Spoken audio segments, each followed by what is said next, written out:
With the 0.6.1 patch that came to Xbox One in early March 2018, it feels like PUBG is almost a finished game. Sure, we've still got glitches and bugs, but the game runs so much smoother than before, and it seems to be more stable too, which means that it's time for my review. You know the basics already. PUBG is a 100-person winner-takes-all, last man or last duo or last squad standing battle royale. The graphics and aesthetics are similar to Battlefield 4 if you're familiar with that game, and the action is spread across a large island where combatants are dropped in by a parachute and then forced ever closer together by a shrinking circle of gas that'll kill them if they stay in it for too long. To win, you simply have to be the last person alive. It doesn't matter if you kill just one person or half of the entire server. The last person alive gets that famous chicken dinner and one of the biggest adrenaline rushes you'll ever get in the whole of gaming. You see, that is what makes PUBG so special. Think about it for a minute. When you're playing solo, it's you versus 99 other people with approximately half an hour to survive. You've got one life, and you're going to be parachuted in with no weapons and just your wits to keep you alive.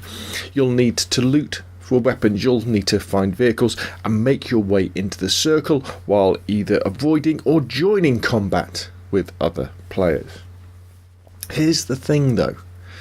Because the map in PUBG is so large, because the cover quite often can be really good, because there's no weird Fortnite-like building or movement mechanics to increase the skill ceiling, and because the randomness of the circle can be so cruel and yet also so kind, every single person, whether you're the newest noob or the saltiest veteran, has a chance at a chicken dinner.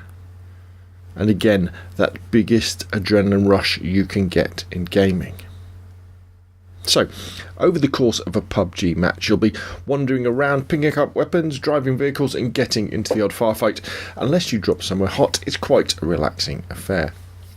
The circles will be drawing you closer to more enemies, and you'll have half an eye on the enemy counter in the top right of the screen, which will slowly be ticking down 95, 84, 71, 56, and then it'll drop below 50, and if you're still alive you'll start to think about getting to the top 25, and at this point your heart will start to beat a little faster.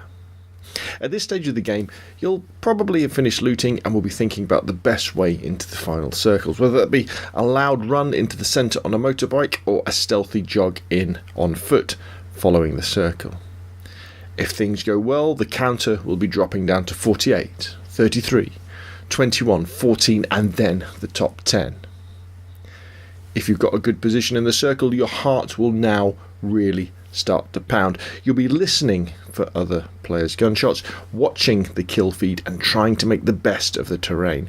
This is where all bets are off. Your adrenaline will be pumping, your palms will be sweating and your hands will be shaking.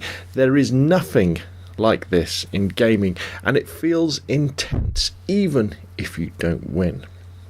If you do, you won't quite believe it. You'll scramble to take a screenshot, then have the shakes for a few minutes while you message all your friends the good news. PUBG on console is one of the most intense gaming experiences you can have, but it also can be pretty frustrating too. You can go dozens of games without getting a win or even a kill. You'll be done in by glitches, bugs and crashes. You'll have the best weapons, you'll have a level 3 helmet, you'll have level 3 army, and you'll get two-shotted by someone with a sniper rifle that you had no chance of seeing. And the most common frustration is that no matter how well prepared you are, that the final circle will fall unkindly and make your job so much more difficult. But you'll have all this bad luck. You'll be thinking of playing something else and you'll have a good enough run for the game to suck you in again. You'll realise that in almost every situation you could have made a better decision that would have avoided that death, and you'll want to try again. Now, I mostly play solo, but throw in some friends for a duo or a squad and you have even more fun as well. With the introduction of the large battle royale game type into this realistic type shooter, PUBG has brought us a game mode that we'll see in many games over the next few years. But don't underestimate the quality of this game.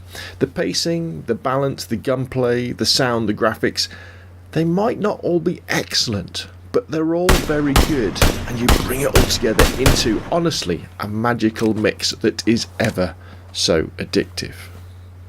PUBG can now take its place in the top ranks of console shooters. It's up there with Battlefield, Call of Duty, Rainbow Six Siege, Halo, you name them, and it can only get better. So, my conclusion, PlayerUnknown's Battlegrounds on console is an essential purchase for any fans of first or third person shooters. It could just be the best game you've ever played on your console. Okay, that's done from me. Put your questions and comments down below. What do you think about PUBG? If you enjoyed the video, hit like it. If you want to see more of the same, press subscribe. Thank you very much for watching, and I will see you again soon.